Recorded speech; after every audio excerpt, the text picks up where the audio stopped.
Wow. Hello, everybody. I'm Melissa Gruden. Thank you so much for attending our 28th annual Women's Sailing Seminar kickoff and our first annual virtual Women's Sailing Seminar event. And we are so excited to be able to share this evening with you tonight, and so excited to be able to share the joys of sailing with you. And I'm just hoping all of you are just so primed to be able to be part of our evening tonight. So the first thing I just need to tell you about is my background, which is my travel camper. My husband and I live in Ashland, Oregon. You've seen us in the news, not us in particular, but you've seen Ashland in the news. With the fires that broke out last Tuesday, we decided to evacuate before what we thought would happen was the exits might end up closing. We wouldn't be able to get out. So we find ourselves in Reno, Nevada, and we have two dogs and one cat with us, and we are very cozy in here. And for the most part, we have been able to avoid the intensity of the high number AQI. So we're not sure where we'll be tomorrow, but tonight we're in Reno, and this is the only thing I was able to bring from my house for the seminar, which is a little burgee of Island Yacht Club, and it is kind of temporarily glued to my wall. So welcome, we're so happy to see you.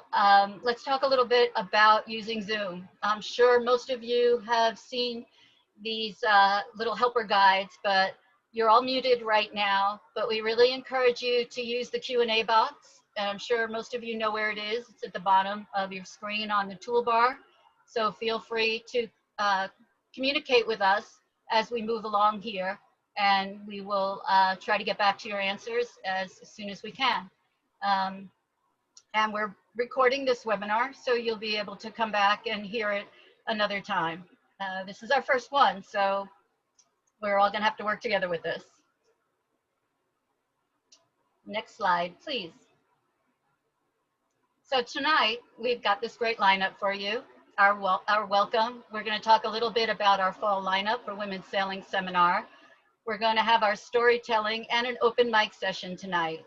After that, we'll have some Q&As, and then we'll have some closing comments and just talk about how to keep ourselves on task during these trying times and be able to think about the pleasure that we get from being on the water and having sailing being part of our life.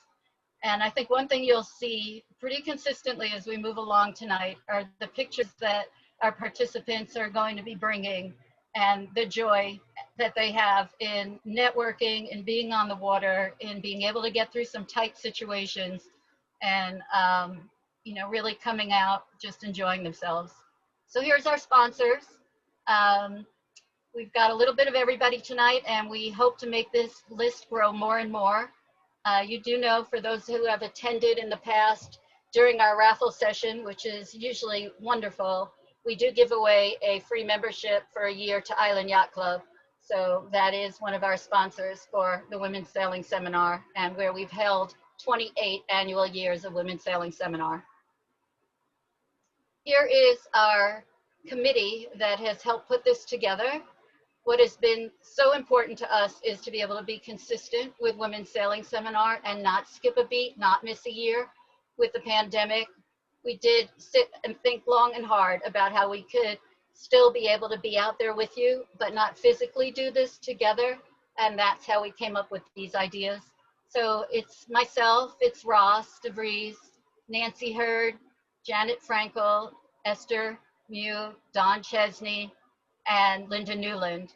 So we're all saying hi to you guys, and we're all so thankful that you are here. So the next slide, please. So all I'm seeing is our logo. Okay. So this is our first night, but the invitation will go out after tonight for our second night. And who knew when we put together this first night and came up with a theme of Mother Nature, how Mother Nature would really be striking.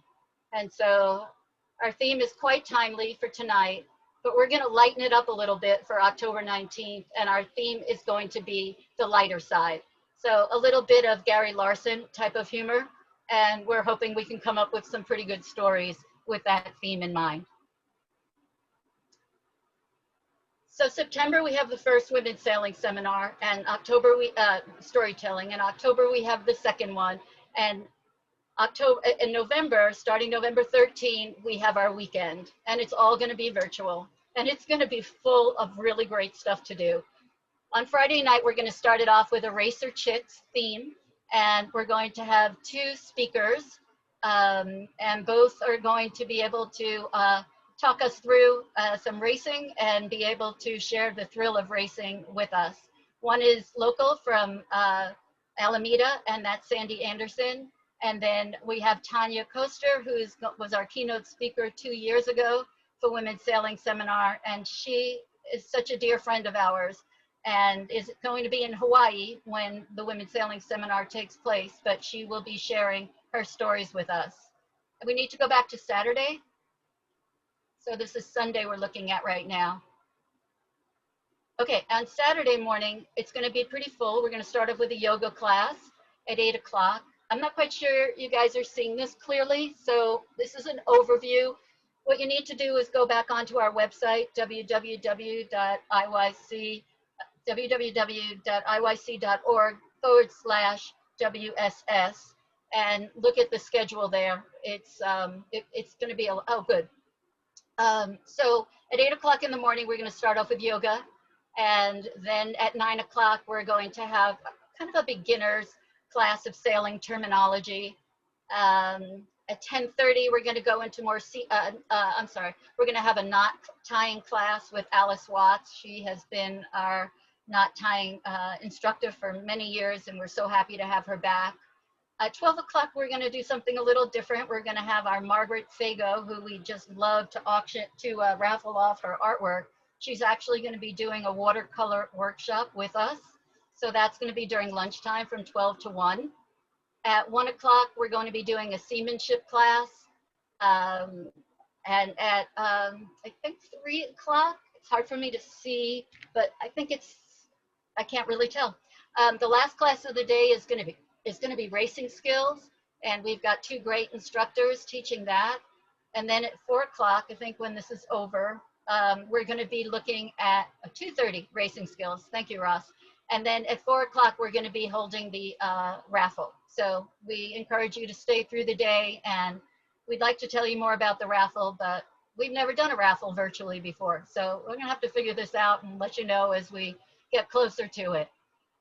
So that's Saturday, and usually if we were at the clubhouse, we'd be having happy hour and entertainment, and we're just hoping that you guys find your own happy hour and come back to us early Sunday morning, because we're going to start again with another yoga class, and then we're going to have our keynote speaker, Behan. Oh, thank you for making this clearer for me. We'll tell you more about Behan she's also one of our speakers for tonight. And now it got blurry again. And then we're going to have our first panel, which we're calling Dressing for Success and Staycations on the San Francisco Bay. And that should be very interesting. And certainly there's a lot of information about going to different marinas and having a staycation. After that, we're going to have a panel from crew to captain. Those of you who attended Women's Sailing Seminar before know how amazing our instructors are. And so many of them started as beginners on boats years ago and now find themselves captaining.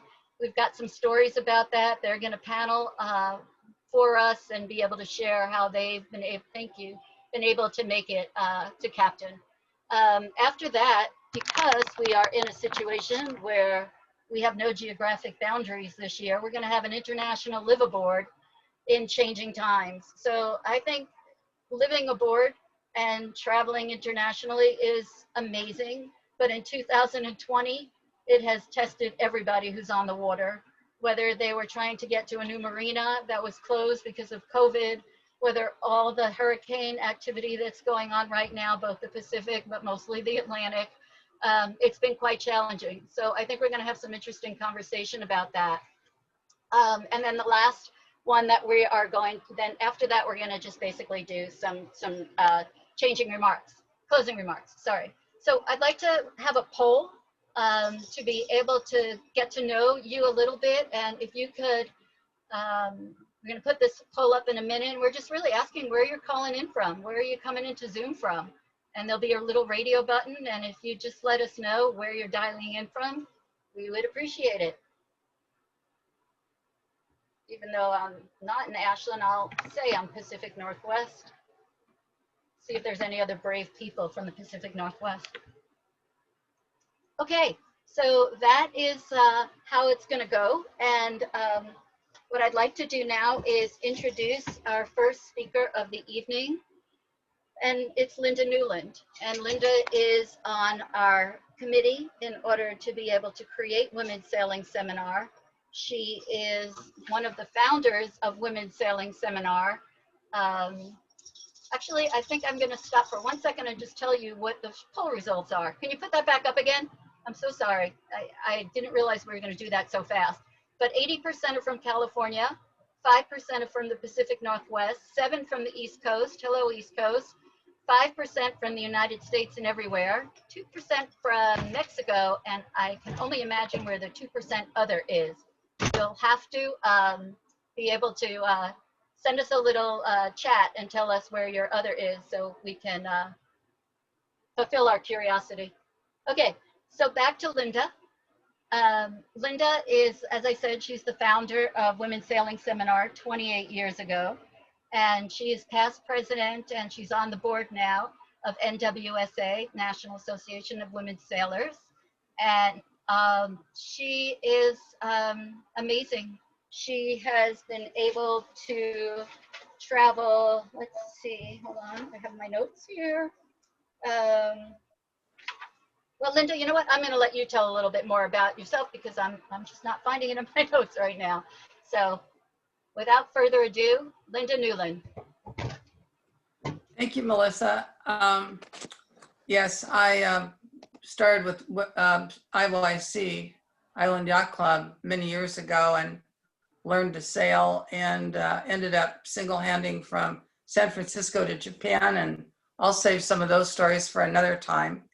But after I did that race in 1981, I did it in 1980, single-handed to Hawaii and brought the boat back. And then in 81, I did single-handed from San Francisco to Japan. And so leading up to my story tonight, in 1982, I decided that I was going to jump into delivering boats for owners that had raced over to Hawaii, and I wanted to bring a boat back. So, of course, I chose one of the toughest assignments that I could find.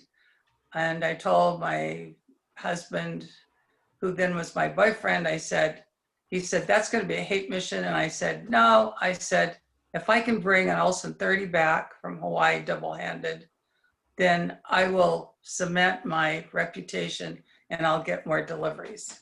So with that in mind, I decided to take on in 1982 an Olsen 30, and here we stand on board. This is my second crew because I had an unfortunate situation where I took an original woman friend out, and in 24 hours, she wanted off the boat and I had to bring her back to Honolulu. Now, I'll give you a little background on the boat.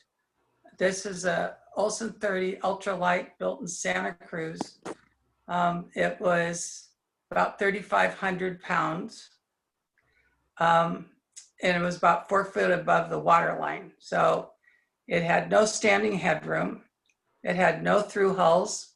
So there was no head. There was no inboard engine. There was no galley. It was basically a day sailor.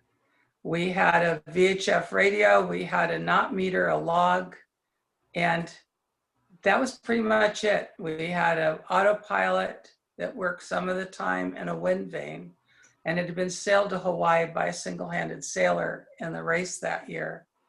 But it was pretty stripped out. This is before GPS, so navigation was by celestial, which I did.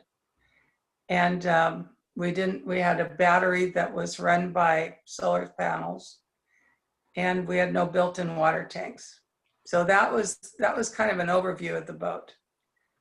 So, but she was fast, and it was a hardship race. I mean, we couldn't stand up in the boat, either on the deck because of the motion, or it stood up down below. So we crawled around in everything we did. So here I am on the foredeck, getting ready to change a head sail. And, you know, I put the shower cap on to keep my hair dry so it wouldn't get full of salt. And it was easier not to wear very many clothes because I was just going to get it wet. And it was too hot to wear foul weather gear. And this is a kind of a precursor to what happened when I took the first woman out. She didn't realize the hardships that we were going to have on the boat. She ended up screaming for mercy, and I had to take her back to Honolulu. And then I picked up my crew that did the trip with me, my friend Karen, who hung out in Honolulu and hid from me for 3 days because she knew I came back for a reason. She knew I had her in my sights. And so she finally agreed to go with me after her male crew members on her delivery boat said, well, you should go with Linda because you're going to learn a lot more on the Olsen 30 than if you just come back with us on a 50-foot race boat. So the big difference between Karen and Barbara was terrified at sea. Mother Nature, you don't fight Mother Nature when you're sailing an ultralight displacement boat. You sort of compromise with her and you do the best you can.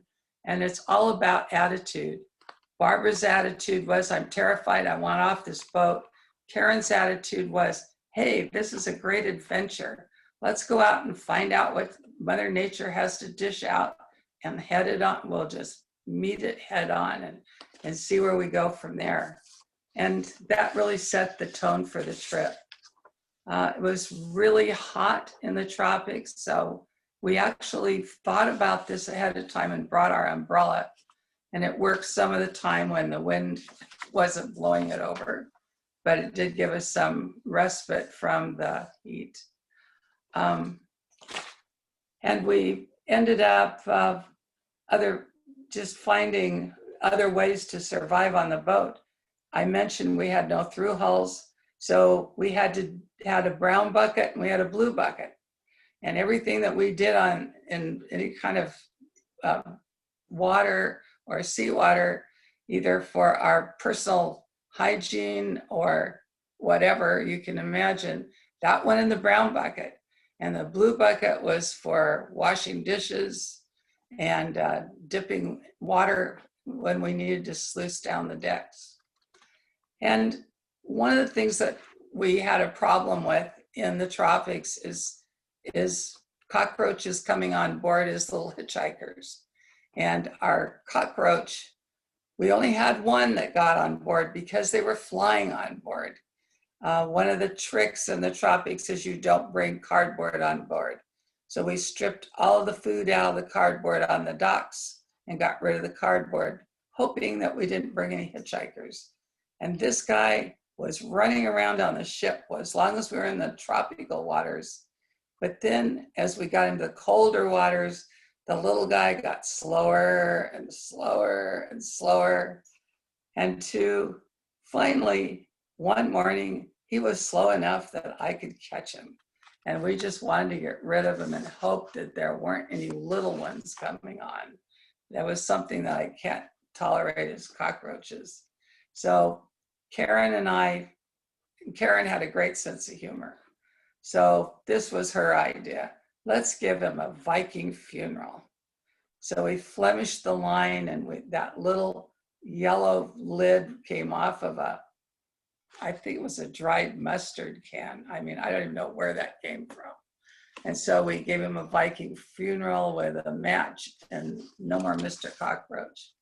And it was pretty funny because by then the temperatures were getting much colder and he was actually losing color.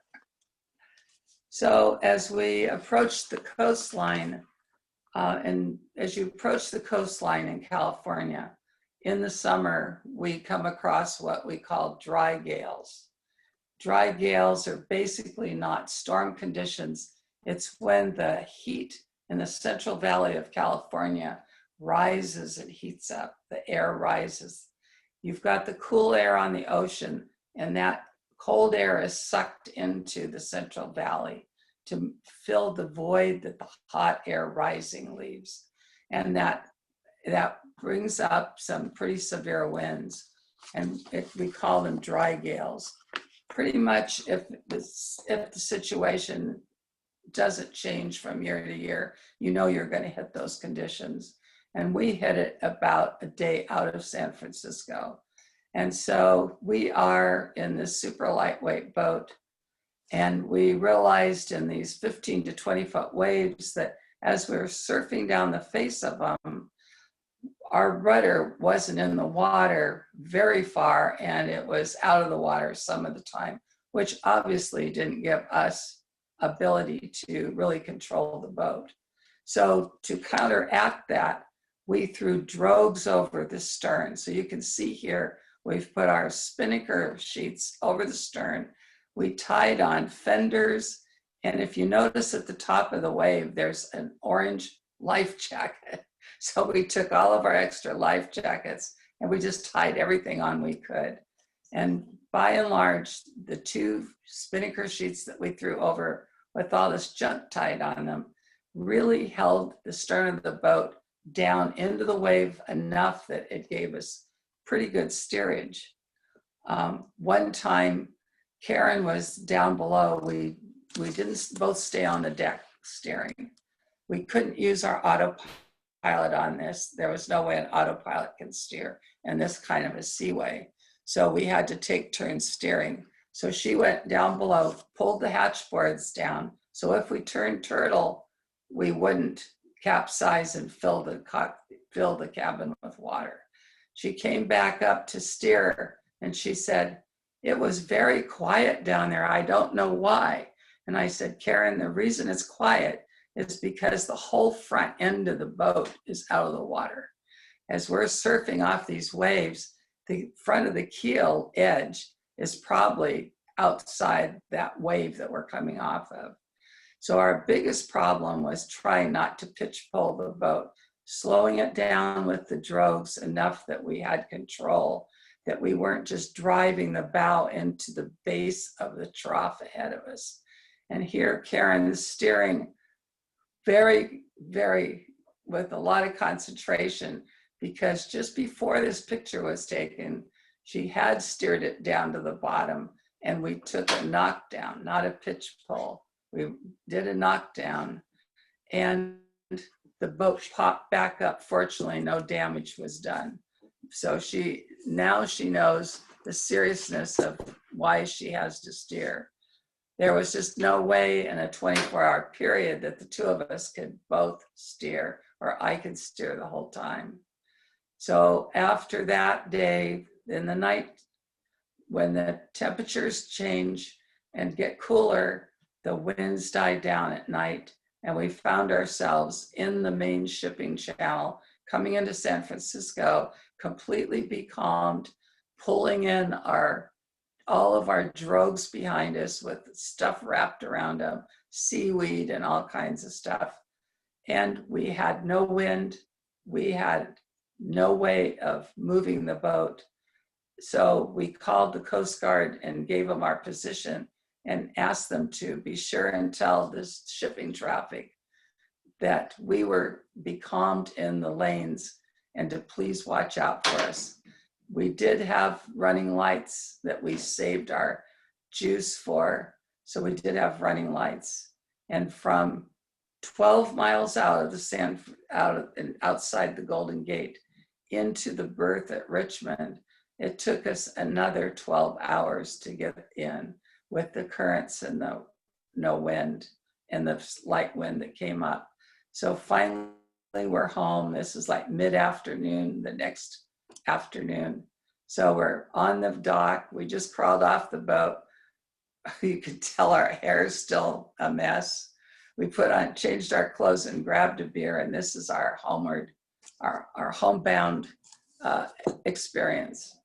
And this was probably the first time that any two women had the, I don't know if I want to say courage or stupidity to double hand a boat of this type across the ocean. But we were pretty proud of ourselves that we got home. You can see how happy we were. It's like, thank God we're back. But the thing that came out of this that was so special to both of us is that we could have stepped off this boat and hated one another and never spoken to one another again.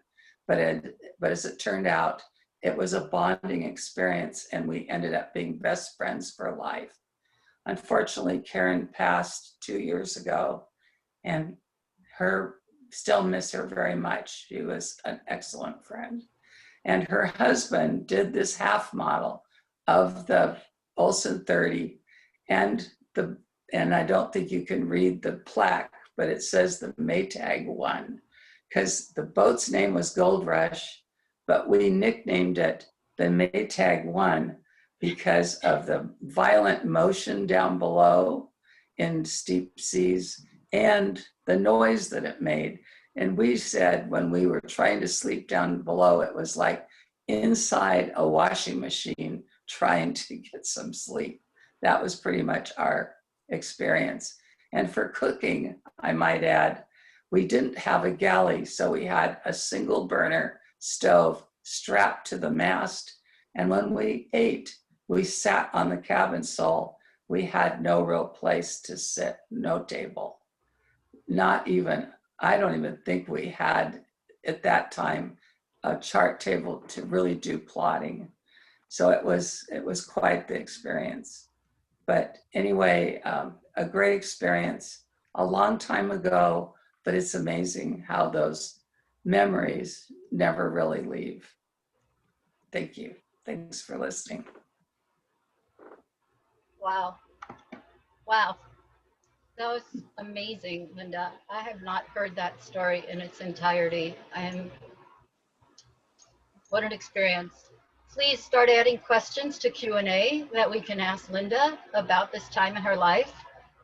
What year did this occur, Linda? This was 1982, the summer of 82. 1982. So 36 years ago, you had this adventure, and wow. Okay, let's see what kind of questions that we get. I've got a couple here. A lot of it is, how did you do without stuff? Like, how did you do without a radio? Were you concerned that if you needed help? Well, we had the VHF radio so we could talk to anybody that we saw along the way, which was in radio distance, which is line of sight. Actually, we didn't see anybody along the way. We saw a sperm whale that breached, which was pretty exciting. And he was bigger than we were. But we did have an EPIRB. As I remember, EPIRBs were out then. So if we'd had a major emergency, we could have set off the EPIRB. But we didn't have a radio that could reach shore. So no two-way single sideband or ham radio on this boat. And how long did the trip take you from Hawaii to San Francisco? It was about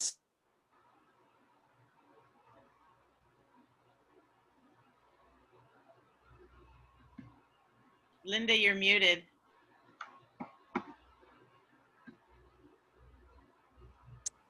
there was no way to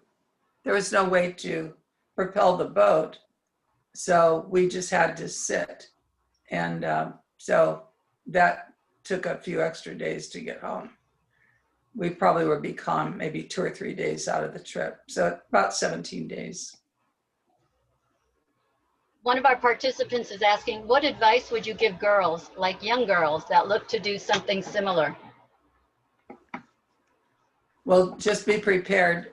I think it's great that we've got teenage girls that are that have done some marvelous things, circumnavigations, and they are so that they have the ability and they have the experience. And I think that there's nothing wrong with a younger person doing something like this. It's just that you've got to have the experience, and you get that experience by doing offshore racing. And San Francisco is a perfect place for that experience for me. And you've got to really be prepared to know what you're doing. So there's no big surprises out there. And that's the big thing. The preparedness starts before you leave the dock. How did the watch system work with just the two of you sailing?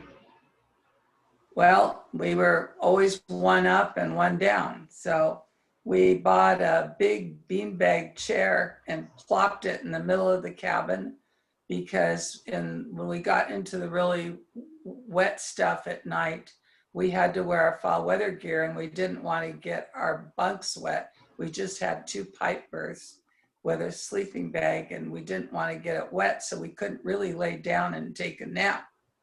So when we were off watch, or when we were on watch, we'd sit in our beanbag chair and then pop up every 15 minutes and look around and make sure that we weren't going to be run down by a ship. But as I said, there was nobody out there except us.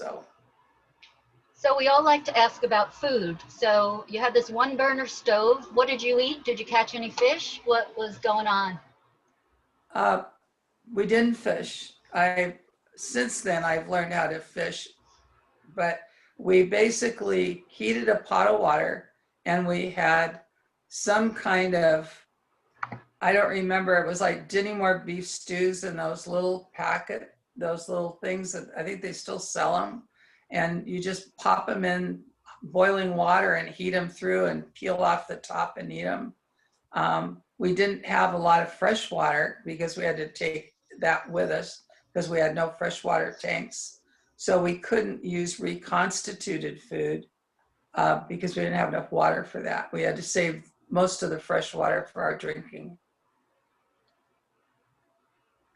And I guess I have time for one more question, and that is, obviously you had a girlfriend with you, and that made a difference, and she was a bit of an adventurer. Was there ever a thought of wanting to have a guy up there in there with you, a guy and you, or just this was what you needed to crew, this is who you were going to crew with and go from Hawaii to San Francisco with?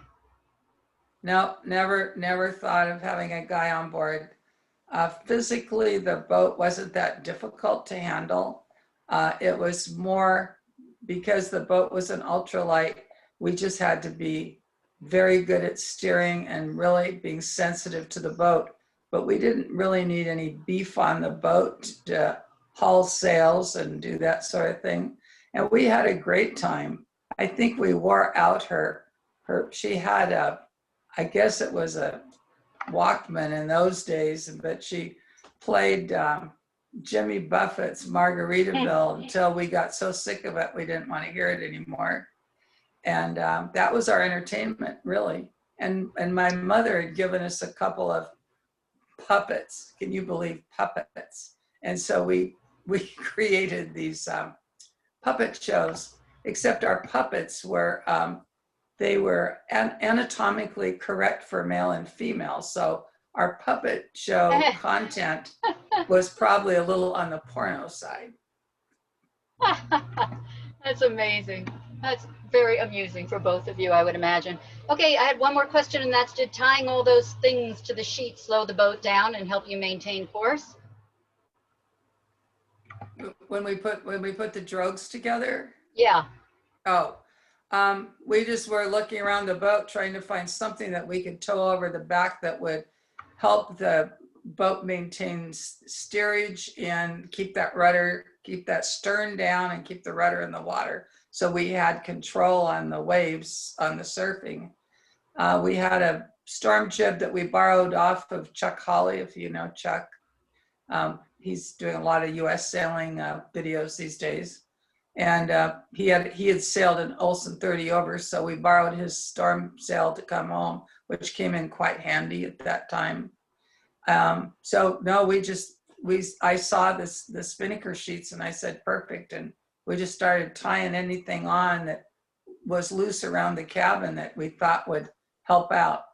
So yeah, it took us about 3 hours. When the wind stopped in the middle of the night, we had to pull all that mess in and untangle it. And put it That's away. amazing. Thank you. I just want to say that when we get back together again for Women's Sailing Seminar, everyone should try to take a class with Linda. She's got such great stories. She's got such wonderful experience, and she's such a great teacher. And she certainly enjoys sharing her knowledge with others. And she's so creative too. So thank you, Linda. Thank you. Okay, our next speaker that's going to be up is Julie Lucchesi. And Julie has been involved with Women's Sailing Seminar for many years as well. Julie has actually done some of our yoga classes early in the morning, and she's going to do our Saturday morning, November 14th yoga class as well. We did some breathing exercises with her tonight before we started, and it just worked for all of us to get our energy flowing. So Julie is a yoga business owner and a sailor and an entrepreneur and quite creative, and she's got some good stories to share with you. So let's go for it, Julie, please. Thank you. It's a pleasure to be here. Thank you, Melissa, for this invitation. And I just want to say thank you, Island Yacht Club Women's Sailing Seminar, for creating nearly 3 decades of safe space for women of any sailing experience or no sailing experience to learn and to grow. So I am honored to be one of your speakers tonight. And hello, my name is Julie, and I have no confidence. I will begin with a very short sailing story, the most recent one. I am the proud owner of a 1971 Ranger 23. And I have a dear friend who's an awesome sailor, Helen Babelis. And in early July, we were going to sail in 25 knots.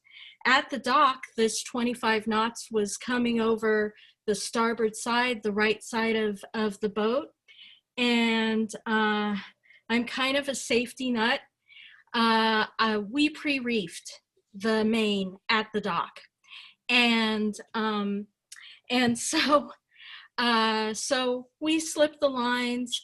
I put the outboard engine into reverse. Helen walks the boat out of her slip.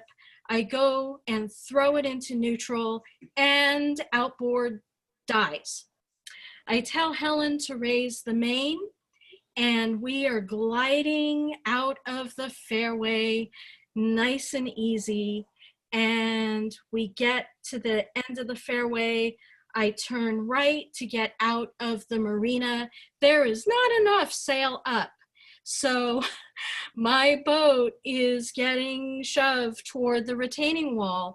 Helen gets fenders ready, and I decide we are not hitting that wall. So I jibe the boat around, come a full 180. The bow misses the retaining wall by about 2 yards, and we glide back up the fairway, and I sail it back into the slip. Now, my confidence at having done this with mistakes and things going wrong, my confidence went up 100-fold, and I was doing the happy dance with Helen on the dock. When I was in high school, I daydreamed obsessively about sailing the Caribbean, crossing an ocean, and I followed the America's Cup pretty religiously in the sporting section. My freshman year of high school, the Sea Scouts came to campus, and I wanted to join. My mom refused to sign the permission slip. So my daydreams of learning to sail in high school remained daydreams, and then they faded away. 2002, I'm at a church fundraiser. They have a silent auction, and there is a gift certificate for sailing lessons. I put in a bid, and I win it. I nearly let that certificate expire before I made the call and began my basic sailing lessons. I'm out on the bay in a 26-foot sailboat, and I'm smelling the salt air. I'm feeling the wind in my face. I'm hearing the water, and I'm feeling it as the boat moves over it. And I am, wow, this is amazing. And to add to it, I get back on land, and I'm a better driver. I'm a better singer. My relationships improve. So I say, I've got to continue this. So I sign up for the next level of lessons, and within months, I'm buying one of those 26-foot sailboats. I put in charter with my sailing school. So at this time, I'm 38 years old, and I'm still living with my mom on the 7th floor of a 15-story high-rise in downtown Oakland. A few months after my sailing school sends my boat to their Sausalito base, a darling studio apartment comes up for rent on a houseboat a half a block away. So I go from city dweller, urban woman, to nature girl in the span of a few months. I'm sailing, I'm hiking. My boyfriend moves in with me, gets a 2-person kayak, we're kayaking. And now, those high school daydreams, yes, I have sailed in the Caribbean and the Seychelles and the Pacific Northwest and Marina del Rey to Catalina. I'm cruising on the bay as well as racing. I get to a point where I feel in building skill set, I'm hitting a wall. So what can I do to shift this? And the idea of practicing yoga comes into my head. So I joined a gym nearby that has a wonderful yoga program, and I get as obsessed with yoga as I was with sailing. So I get so obsessed with yoga, I get certified to teach it. So here I am, certified yoga teacher, and I'm sailing. And one of my remaining high school daydreams was to cross an ocean. And I had that opportunity in the fall of 2008. I got to crew on a 60-foot racing, Formula One type racing sailboat. And we went from Maine to Antigua via Newport, Rhode Island, and Bermuda. The exciting part was the Newport, Rhode Island. We came out of Newport, Rhode Island with 40-knot winds and steep seas, and we all got seasick, and we made it to Bermuda in 2 days and 14 hours. I am so grateful for that Atlantic adventure, because a little while on, my mom's health begins to decline. She's living in Oakland, I'm living in Sausalito, and I decide to move my sailboat from Sausalito to Alameda so that I can have sailing as a respite while I care for her. Well, it was something that I could not do alone, so I had to hire help. And sadly, I had to sell my 26-foot sailboat to pay for some of that care. I still tried to remain active in the community, but it got to be too much. So I had to stop. And in 2014, I did stop, thinking I would take just a year off, but it turned out to be 5. My mom passed away in February of 2018. And in the spring of 2019, I decide I want to sail again. And I think it's going to take me a year to get my act together, but a week within making that declaration, I have my wonderful Ranger 23 named the Grace O'Malley. And so I begin again. I start over again. Thank you so much for your attention. Wow. Thank you, Julie, for your story, for your honesty, for your willingness to share, for letting us see your insecurities as well as how you empowered yourself and the joy that you get from sailing. Thank you so much. Does anybody have any questions for Julie? Please use the Q&A and we'll ask them. So when you first got active in sailing, Julie, and you didn't have a boat, what did you do? How did you get involved in it? Well, oh, you mean after I had to sell my boat? I guess either the first time or the second time before you got the boat. How did you get Well, to do? I was a member of Club Nautique and I got a Colgate 26. And so I was green and I bought the boat. Okay.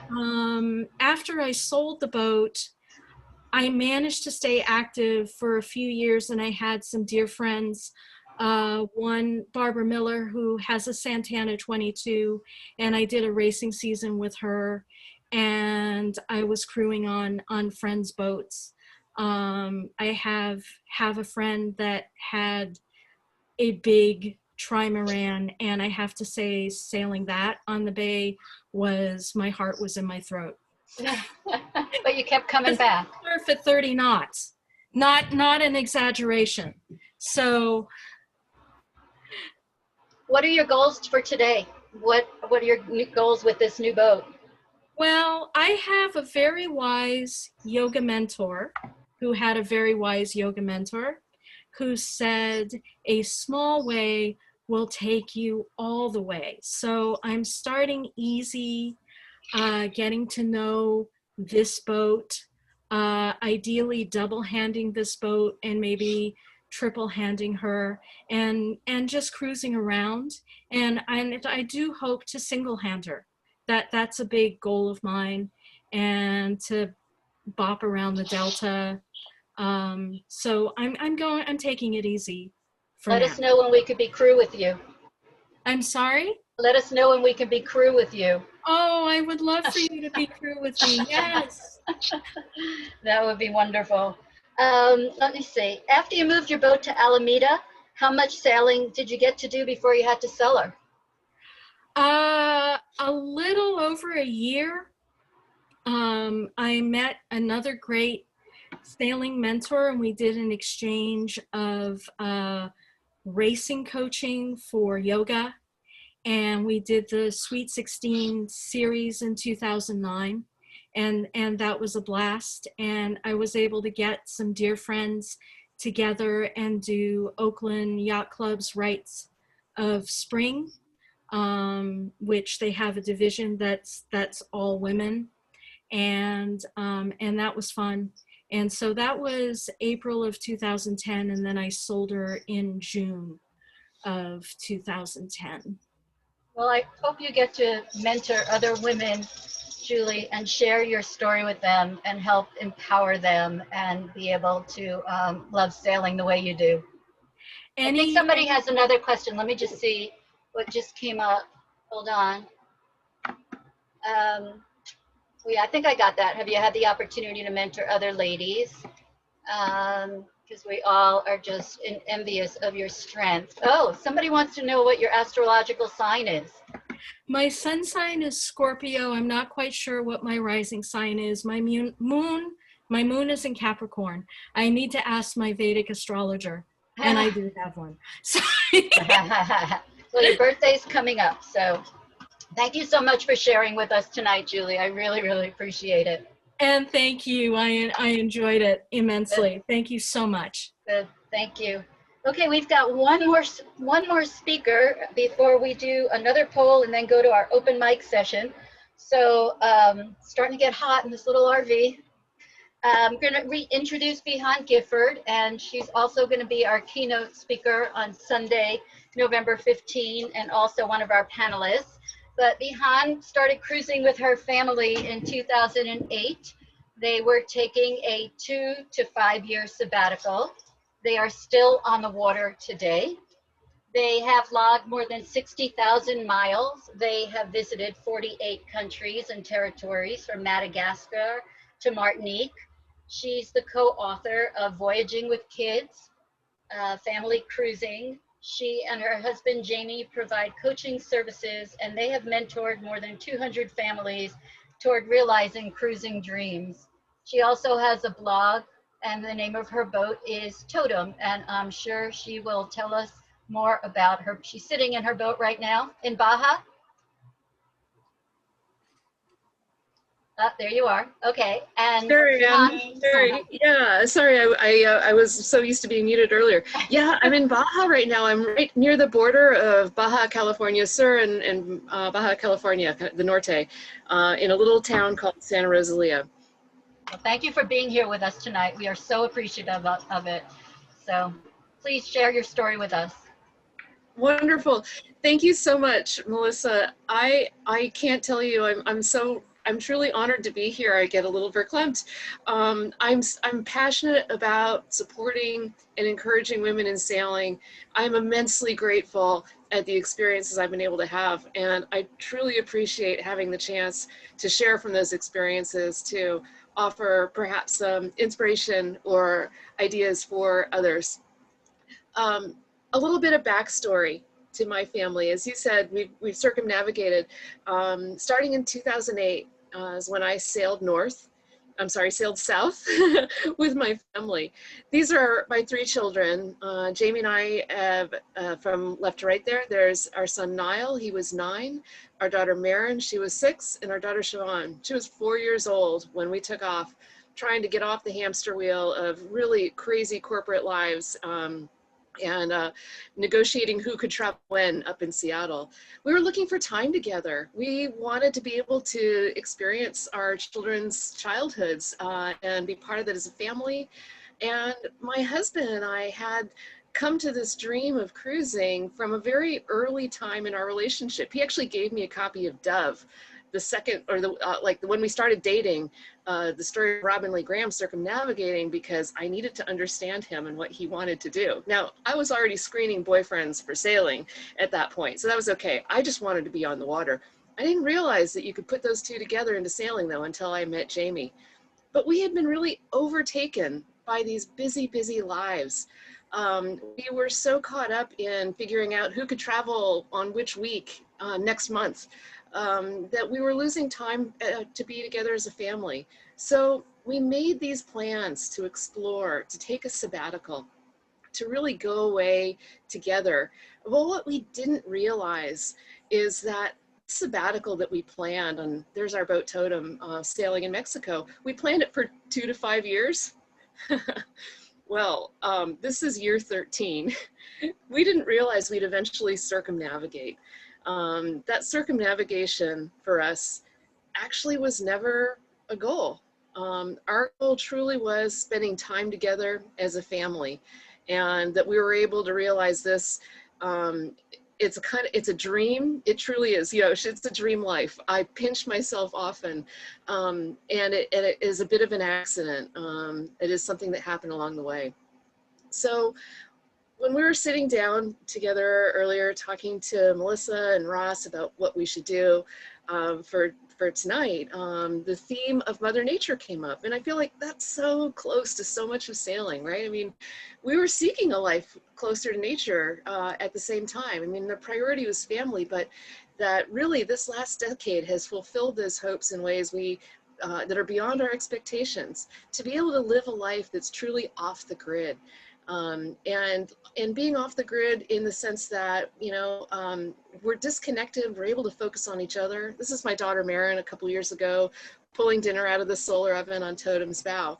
But that this natural world is a really seamless part of everyday life, that we're able to almost sink into this natural environment in Mother Nature in ways that we're so insulated from. We realized once we got back to the States and spent some time back in the States a couple of years ago. So come forward with me a bunch of years to the Sea of Cortez, which is where we've been. We've been in Mexico since completing our circumnavigation in 2018. And yeah, it's a little prickly here. This gorgeous cactus up in Baja, California. But at the same time, here in Mexico, where we are, there is stark beauty, and I really love it. I thought the desert, after all the years in the Pacific Northwest, and I'm from actually San Francisco originally. I grew up in the city on Russian Hill, and Northern California is my home place. I never thought I'd like the desert, but look at that, right? It's spectacular. It has natural drama, and we're able to enjoy this in these hideaways where we can isolate ourselves and really, in especially this time, that's particularly valuable, enjoy the natural world. So it is the best of Mother Nature. Now, on our way to the Sea of Cortez this summer, oh yeah, the dolphins behind our boat. This dolphin pod comes through regularly. I call this the judgmental booby, but the blue-footed boobies that we got to see in Isla Isabel on our way north into the sea this year were our first taste of delving back into nature again. And then that later from a favorite anchorage near Loreto, we would go periodically and see the sea lions that had a rookery on the backside, and you can almost see them in the center of the frame, but that dark rock, they're blended in very, very well. But imagine swimming with sea lions who are just playful and curious. And Frank, I'm a kind of a scaredy cat. I'm keeping my distance a bit, but Jamie's hanging upside down in the water with them, and they're hanging upside down checking him out. It's incredible. We have curious visitors sometimes, like this pelican. This was just a couple weeks ago, and my daughter Siobhan is below the hatch trying to shoo it away. Make sure it was a little too interested in coming below, that curious visitor. But that we have mobula rays that leap and jump and kind of manta rays at scale. And my kids are in the water, and that change in color in the water there, that darker color, that is hundreds of rays. And they're jumping like popcorn out of the water as we're able to swim with them. Truly incredible experiences with nature, right down to the playful calves that are splashing and diving. The dolphin pod that would come past our boat regularly, we noticed, look, they swim in pairs. Almost always they're in pairs. And so many of those were an adult and a calf, a playful calf, jumping around and bumping its nanny. You can kind of just imagine it. We get to see some of the best of Mother Nature, and yes, that is for real. That was right next to us at the north end of Isla Carmen not too long ago. But I was going to tell you a story about actually the flip side of Mother Nature. Yeah, it's beautiful, and of course in the cruising life we have all of this marvelous experience with Mother Nature, but every once in a while, she reminds us who's really the boss in this situation. We were not off to a good start one morning, and here we are. You can see us all looking over the bow, and the water looks pretty good. And I'll tell you, katabatic winds sneak up on you sometimes in Baja, and on this particular day, the fitted sheet for our bed, and that's singular, the fitted sheet for our bed, had gotten caught in my awesome clothespins, did not hang on to it. We didn't realize it in time, and it's somewhere in the water around us. Oh dear, we have no more sheet. Meanwhile, the bees arrived. So here you can see this is our mast, and to the left of it, in those lines, that is a very large swarm of bees, and it lodged itself into our rigging. And then, you know, it might not be that uncommon. The bees are sort of pedestrian, and they're generally very docile, and you can see, I mean, they're quite docile. We see them around the Sea of Cortez quite a lot. It's when you have more than two, when you have a few dozen, and then a few hundred. There have literally been hundreds of bees on totem, and our usual MO is to just sort of usher them out. But deter the morning scouts. You're usually spared. Tempt them with wet laundry, as we had with that sheet. You have no hope. We all got stung. And I looked up at one point and I could see Jamie hopping up and down in the main cabin, and he has this pained expression on his face. I've been stung in the nethers. It declined from there. Tired from the ordeal, later in the afternoon, we take to the water. It is a time-honored tradition for summers in the Sea of Cortez to have sundowners, and we have float downers when it's truly hot. By getting in this water, where the real feel of the air here is often over 100 degrees for literally a month in a row. Today it was 105. getting in the water where it's only 90-ish is actually very, very cooling. But remember those rays we saw earlier? So they're here too, and they're in numbers, and they're here in species variety, and some of them pack a vicious spike on their tails. And again, I see a pained expression on Jamie's face, and then his eyes squeeze shut, and then he lunges for the dinghy. "I've been hit," he cries. "I think I stepped on it." Back on Totem, hot water provides pain relief until the venom's effect subsides. Perhaps all of this explains the captain and his next move, which is to begin muttering in words I can't even understand, but babbling to our sprouted jicama, which has suddenly gotten the name of Fernando or Alejandro, I lost track, and threatening it with a baton. I think it may have driven him a little bit crazy to have been subjected so much to the whims and the dark side of Mother Nature on just one day. Dawning a new day, the beautiful mountains that are behind us at sunrise, we are reminded Mother Nature really doesn't lash out that often, that actually we're so lucky. We're in this beautiful place. We have what we need. Life continues in the company of friends. We'll be in Mexico for a while, and that's okay. Totem is our home. Totem is, for now, the place that we will be comfortable sequestering ourselves in the company of, again, these wonderful friends, giving us both camaraderie and support. It is the place that our children were raised, and we're able to isolate easily. We're able to be in this lovely place where we have what we need and feel comfortable. Our son Niall is in college now, but we can stay here in Baja in internet range to be able to keep in touch with him. And as we extend and look towards the future, we know there will be some days when Mother Nature perhaps is not our friend, but overwhelmingly this life on the water brings us closer to her, brings us appreciation for her, and grants us tremendous gifts. Thank you. Thank you. Wow. 3 speakers, 3 different stories, 3 different adventures. Oh my gosh, overwhelming. So wonderful, Behan. I have a couple of questions for you. And if anybody has other questions for Behan, if you would just put them in the Q&A below, that would be great. So one of the questions is it difficult to live with a family on board a monohull? I don't think it's difficult at all, actually, to live with a family on board a monohull. I mean, there are different sizes of boats you might want depending on the size of your family, but we've also seen larger families on smaller monohulls. It kind of comes down more to an individual choice. I think that is a very much rooted in land question of the assumption of space needs, which really change when you're on the boat, and it might take a bit of a transition, but we pretty much all get there. Where does that shell come from behind you? Oh, isn't that gorgeous? Unbelievable. I love that shell. Yeah, a large triton, and it's in my arm's reach. I'm gonna put it next to my head because I'm using a background, but it's literally bigger than my head. You fooled us. I did. Like, the light is so bad here now. I had to use my virtual background of our cabin. But this shell is from Papua New Guinea, and I can still picture the face of the person that we traded with it for.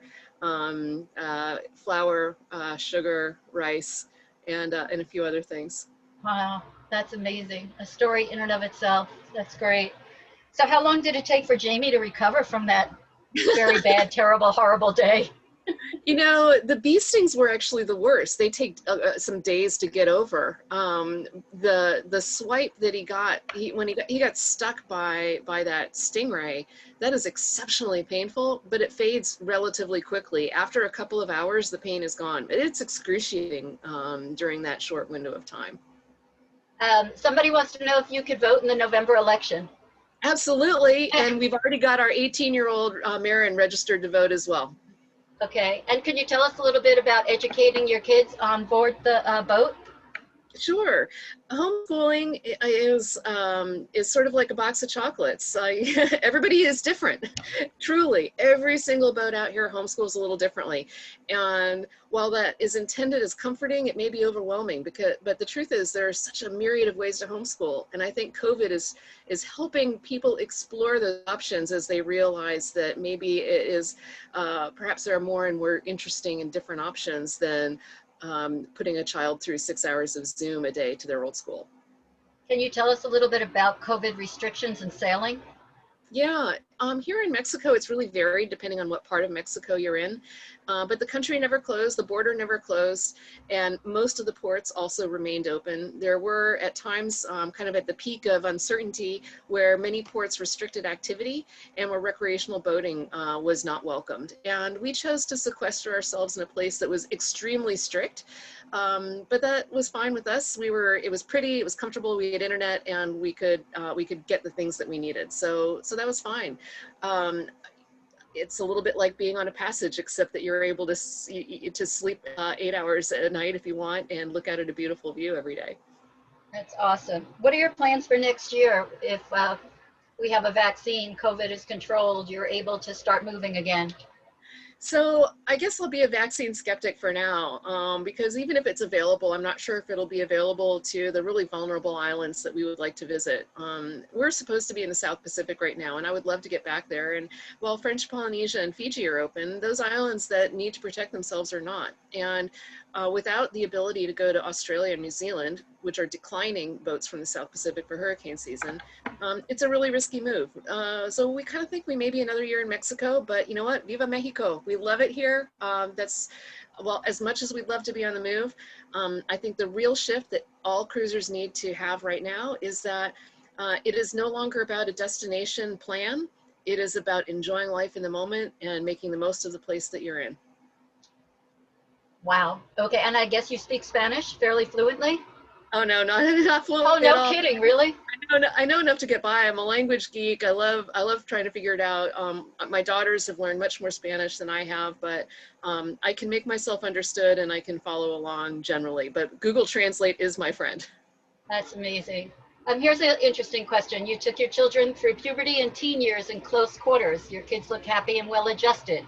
Curious how this experience affected your parenting philosophy. I think quite a lot, actually. And I think taking teenagers cruising successfully had a lot to do with raising them on a boat first. That it's very difficult to move teens accustomed to a peer group as opposed to a family centricity onto a boat and to take off. And I think it's very difficult to change their personal space. And one of the real success factors is to make sure teenagers do have sufficient personal space. I'm happy to go into that in tons of detail with anyone who wants to contact me after the event. How wonderful that you're open to that. Thank you so much. So this is an interesting question. It says, ask about the babies named after Behan, Marin, and Niall in Papua New Guinea from Behan's dad on Bainbridge Island. Oh my goodness. Yeah, I might cry. Yes, there are babies named one named after me, others named after our kids, in a really, really special place in Papua New Guinea. And I really hope we can get back there. I was hoping it would be in about 2 years, and every year we're here, it's another year out. We don't know. How did you make such an impact on a family there that they would name their children after you? Give us a little more information.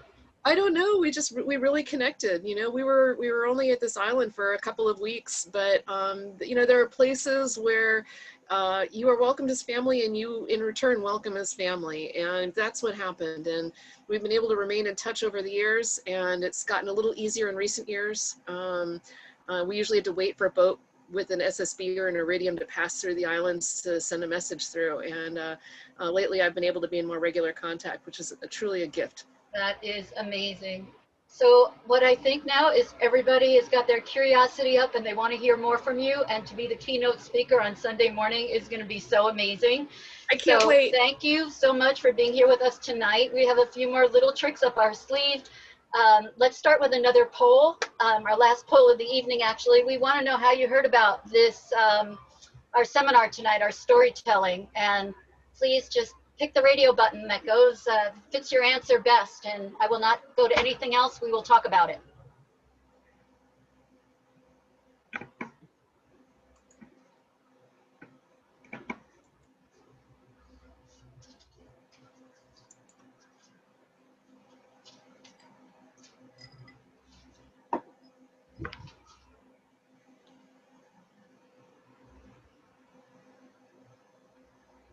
We have sent out so many emails and advertisements and Facebook and asked people to be our ambassador and send it out to their friends. And there's not a physical flyer out there, I don't think, because who's going anywhere to see physical flyers on poles?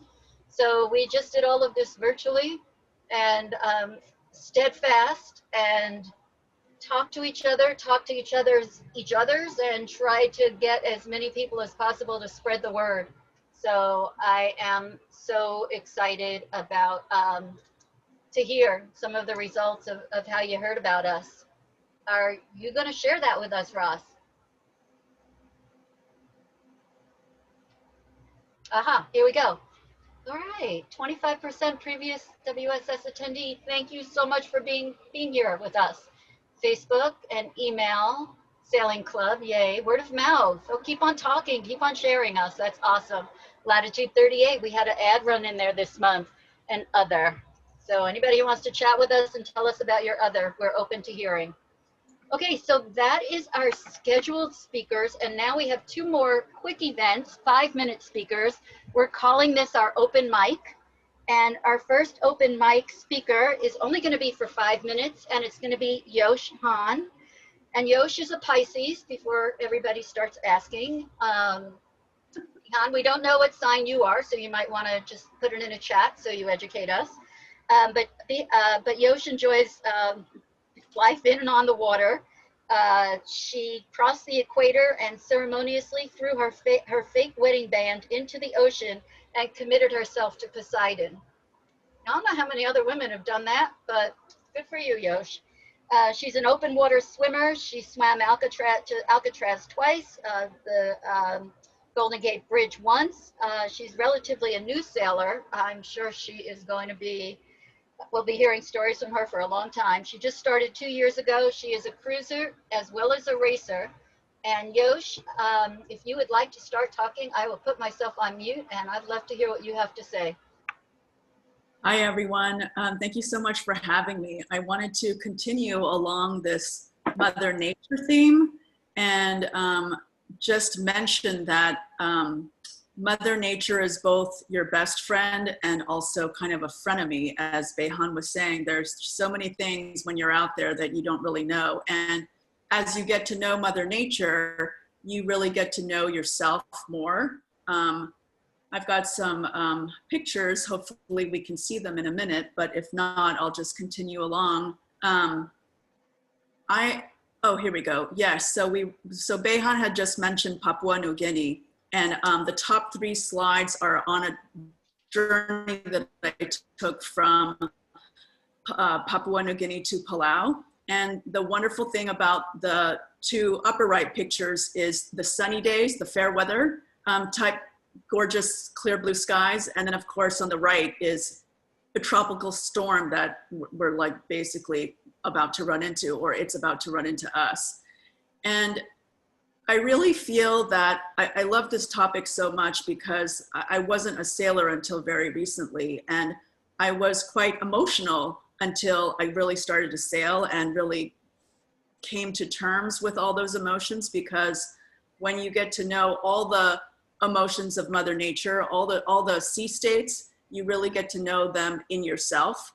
And so it's true what they say, if you don't really like the weather, you can just wait 5 minutes. And it's true for yourself, because a boat is a very tiny place, and if you don't like your crew members, it's going to bring out certain things about yourself and them that you may not realize. And if we can go back to just leaving those slides up and perhaps cue up the next one. One of there's a picture of me down below in that firefighter World War II wreck. That's one of the most beautiful things. As much as I like being on the water, I also like being below the water. So there's a picture of me here in Tonga, and I used to take hula kaviko, which is ancient dance, hula. And when you do the dances, all the movements of the hands is a call and response. And when you are in touch with Mother Nature and yourself, it really does respond to you. The next 2 pictures are somewhere between the Cook Islands and Tonga, and you'll see again the clear blue skies and then the dark stormy seas. And what I love is the very bottom picture below, it looks like it's a black photo of what you can't see. That's how we arrived to Tonga after sailing like 7 days. We had to escape a cyclone, which is the two above pictures. I mean, I couldn't really take a picture of the cyclone because it's all hands on deck and we're just like, you know, getting like hurled around. But after 7 days, we came in moonless, foggy, rainy, and you really kind of have to face your fears. And our GPS showed us going overland. And so we had to just visual sight to come into a, you know, a new country, someplace I'd never been before. And it's one of those things that I don't know, it was one of those remarkable moments. I mean, we were all screaming at each other because it was harrowing. We couldn't find the ball. Everyone else in the, you know, on the field was asleep. And it's one of those things that you really have to learn to trust yourself. And even if you don't know how to do something, just logic sometimes escapes you when you're in stressful moments.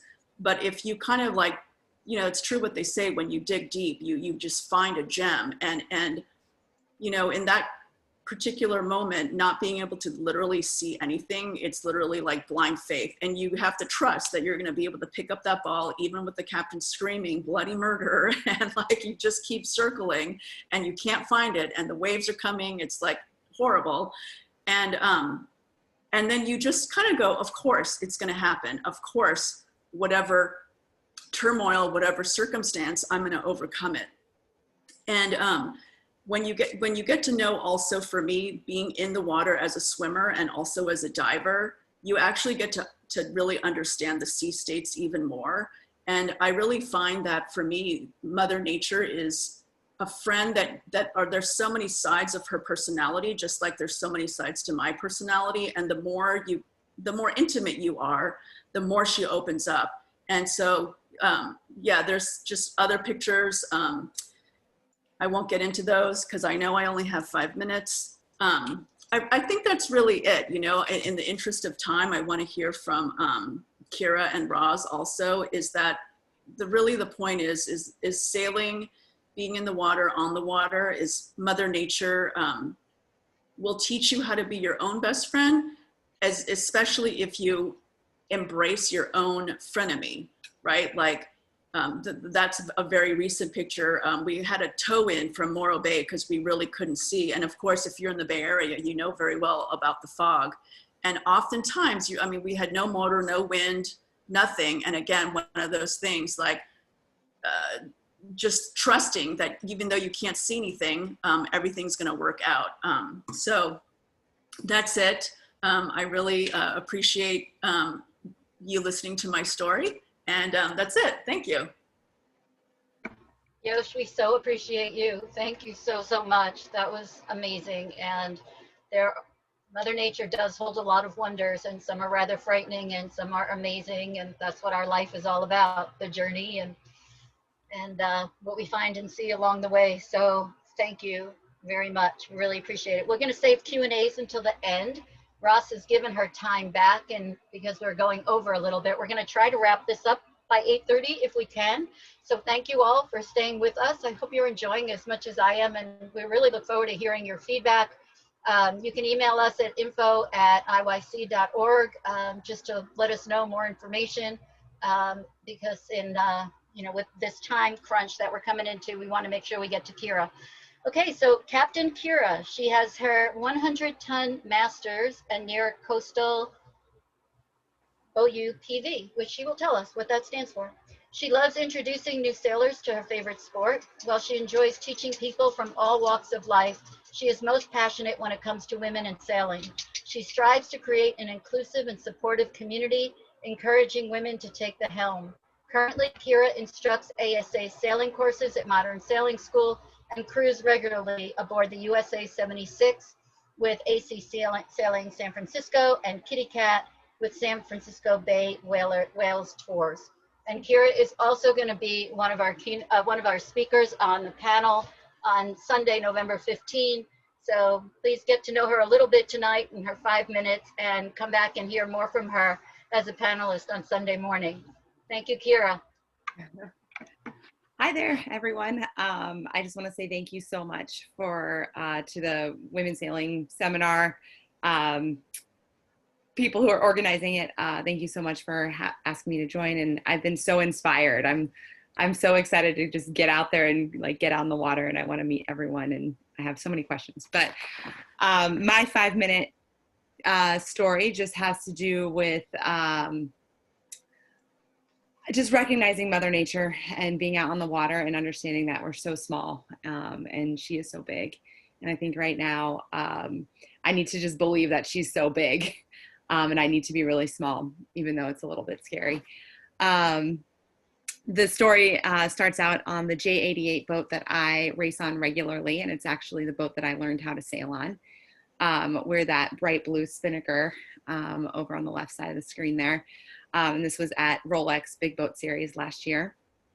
And we were coming in we were having a great race week. If you don't know about the Rolex, it's 4 days. It's a lot of racing. For me, it's like the Christmas of sailing. I love it so much, and I'm so sad it got canceled this year. But we were having a wonderful time on the bay. We were about to impale the photo boat here in this picture. And we had just finished like the first race of the day, got off to kind of a late start, but we maxed out our speed. And in this photo, you can see that we had waves coming over the bow. The boat was planing. I was calling wind. My role is bow on that boat. And it was super fun. So in that second race, the second race of the day, we were all rounding a mark over at Point Diablo, and the angle wasn't quite right for putting up the kite, but it once we kind of crossed the Golden Gate Straits, we ended up putting up our kite, and we were just about to overtake first place. That would put us in second place, and we were so excited. We were still in Raccoon Straits, and all of a sudden I felt this jolt in the boat, and I looked up at the guy who was trimming the spinnaker, and I was like, Ben. And as soon as those words came out, the whole mast just flew off the boat, flew forward, really. And we got dismasted. And we had been seeing like really big winds, and about half the fleet decided not to hoist, or not even just the fleet, but the couple of fleets in front of us and behind us had decided not to hoist their kites. And we had, and then the other half had decided to go for it. And we put it up, and the mast came down, and it was just this whole moment of like shock. And in this picture, you can see that there's a like tug and a tow behind us. Like no one even knew that was around us at that point, when we were all just like kind of tackling, let's get the sail out of the water, let's get the mast out of the water, let's let's be safe about this. And I remember someone asking like, okay, we need a knife. And every sailor on board had like 2 knives. We were all just like bring them out of our life jackets and pockets. And he's like, just one, no one get hurt. And, we kind of tidy ourselves up, and we head back into land. The Coast Guard escorts us. We get back to the dock, and I'm totally in shock. It was just so crazy. I couldn't believe that had happened. And I've sailed on this boat for 7 years now, and I've learned how to sail, and I can remember the first time we broached, and I can remember the last time we broached. And it was just really incredible. And the next day, actually, the very next day, actually that picture was the very next day, but the next day after that, the Monday after Big Boat, I ended up sailing back across that exact same spot where the mast had come down, and I was on a different boat. Doing a different thing, being crew. I wasn't in charge of anything. I was just hanging out, sailing the boat. And the captain looked at me, and he was like, is this where it happens? And I was like, yeah. And we look out at the bay, and we look at the bridge, and we look at the ocean behind us. And he's like, it's so big. And I was like, it is really big. Everything's so big. And we were so small. And it was just a reminder. I think when I sail, I remember how small I am and how amazing it is to kind of collaborate with Mother Nature and, kind of get my boat doing what I want the boat to do. And it was just amazing. It was an interesting moment. We all, escaped unscathed, which was great. and the boat is back in the water, and we have a mast now. So we've taken it out a few times safely, and it's been exciting to kind of see that whole process. And this is the last picture here is just the team. We're missing one person, but that was all of us at the reward ceremony. The first time I actually got to see the finish of Rolex from not being on a boat. So that's that. Thank you so much, Kira. Mm-hmm. What a great story. What frightening pictures. Wow. If anybody has any questions for Kira or Yosh, Mother Nature, she always kind of, she's always there on board that boat one way or another, doing something. Yeah. I really appreciate everybody's time tonight. While we're waiting to see if there are any questions, I just wonder in your chat if you could just put in a couple of words about what you thought about our event. I know we went over a little bit longer than I wanted to, but I was kind of caught up in this, how thrilling this all was. So if you think it's too long, just let us know. If you think there's other things you'd like to see, we're open to hearing about it. We think this is amazing, and we think that being able to have the potential to be virtual is going to open up a lot of opportunities for us, and that maybe we could present more as we move on. Whereas in the previous years, Women's Sailing Seminar was one weekend a year, and then we tried to create more networking. This year, we're going to try to figure out ways to meet up with you more often and be able to do different events through Zoom to take advantage of it and be able to, share. And with our instructors, the knowledge that they have and their times on the water and the stories that they can bring to you. We've always been a yacht club that appreciated women teaching women, that we are for women taught by women. And we are going to do that until we stop running a women's sailing seminar. And we hope that that's not going to be for many, many, many more years. So please throw some comments on chat. Please let us know your thoughts. Please come to our next storytelling. Please register and be a storyteller for the 5-minute session. And we're also open for the November registration. Somewhere in there. Do you have the pricing for it? So the here we go. Registration is now open. It's $80 early bird special up and through November 1, and midnight 01 on November 2nd, it's going to go to $100. So please sign up before then. Those of you who have been with us before know we have fantastic raffle, and we're going to try to put together a fantastic raffle again. We have a diligent team out there trying to get some sponsors together, more sponsors.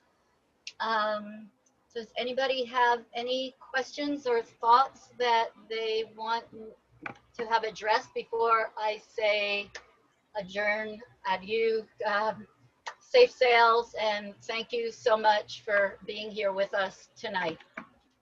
I believe that's it. So thank you all, and we'll see you October 19th. Please register. Thank you. Thanks, Melissa. Thank you, Melissa. Janet. Thanks, everyone. Thank you, committee. I appreciate everybody's involvement.